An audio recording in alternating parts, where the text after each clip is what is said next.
Oui, salut les amis, c'est Fabien Klimenko de Cannes. Voilà, aujourd'hui je voulais revenir encore une fois sur Macron, son voyage à Abidjan, sa révolution solaire, j'en ai parlé. Et rappelez-vous ce que je vous ai dit. Je vous ai dit que justement il avait utilisé ce voyage à Abidjan pour modifier sa révolution solaire par rapport à Paris. Donc là vous voyez le thème de la révolution solaire à Abidjan à droite. Et là vous voyez justement le thème de Macron, avec donc le thème de la fameuse révolution solaire à Abidjan qui vient dessus. Et c'est la technique qu'utilisent les astrologues pour savoir l'année d'une personne, comment elle va se dérouler, vous voyez. Et la possibilité qu'ont les personnes riches, les acteurs, c'est de voyager à un certain endroit pour leur anniversaire, pour influer sur l'année. Et comme vous avez vu dans la vidéo que j'ai faite, si vous lancez dans une année avec une révolution solaire, elle va arriver, vous voyez, la révolution solaire, elle va avoir un ascendant et le soleil va tomber dans une maison. Et c'est vrai que c'est très important, vous voyez, ça va avoir une influence sur le thème de naissance. Et donc l'ascendant va tomber dans une maison particulière. Et ce soleil, lui, bon, vous voyez, il sera aligné au soleil, mais le soleil va tomber dans une maison particulière de la révolution solaire. Et ça, effectivement, ça va avoir son incidence. Comme on avait vu, il y a des planètes qui changent de maison dans le cas de Macron et qui vont être beaucoup plus peut-être faciles avec cette révolution solaire effectuée à Abidjan. Alors j'avais dit que le taureau, c'est le signe de l'argent, c'est le signe des finances, c'est aussi un signe de stabilité.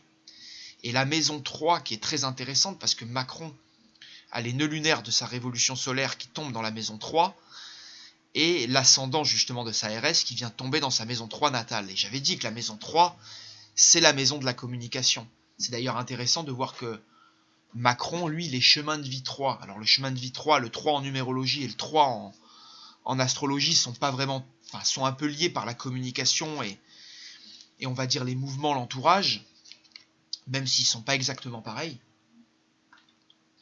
Mais le 3 quand même, c'est la communication. Hein, c'est la manière dont on communique, dont on échange avec les autres.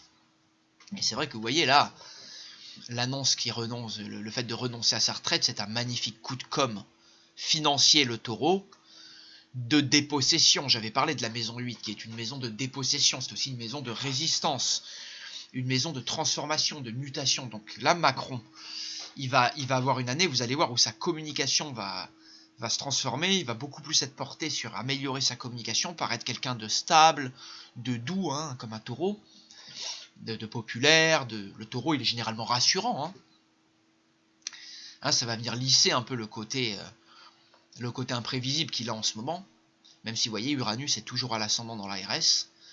Et par contre la maison 8 peut permettre à Macron de se modifier, de se transformer, hein, à l'image de ce 8e signe du Scorpion qui permet souvent de faire peau neuve, vraiment de muer, de se métamorphoser, de se régénérer, il y a cette idée de résurrection dans la maison 8, hein, de renaissance. Donc voilà pourquoi Macron fait cette annonce, vous voyez, juste après son retour là, avant de rentrer en France, juste après la RS effective, hein, qui arrive l'après-midi du 21 décembre, il fait cette annonce le 22, annonce très financière, annonce de dépossession, annonce qui transforme un peu son image de banquier on va dire avide et rapace, et prédateur. Et c'est vrai que la maison 3 va lui permettre de soigner sa communication sur cette année. On y reviendra, c'est d'ailleurs très intéressant de voir que justement dans la RS, je crois qu'il y avait eu un changement de Mars entre la maison 6 et 7 qui va lui permettre justement de peut-être de mieux impacter les autres, de mieux agir sur les autres. Ce qui est aussi intéressant de voir ici, c'est qu'il y a une belle superposition, on va dire, entre le milieu du ciel et la Vénus au moment de la révolution solaire et l'ascendant de Macron. Donc ça, c'est aussi intéressant de noter. Voilà. Donc bon, écoutez, on en reparlera, on va pas s'éterniser là-dessus, mais on en reparlera, mais c'est certain que cette annonce est un coup de com', quoi. Voilà.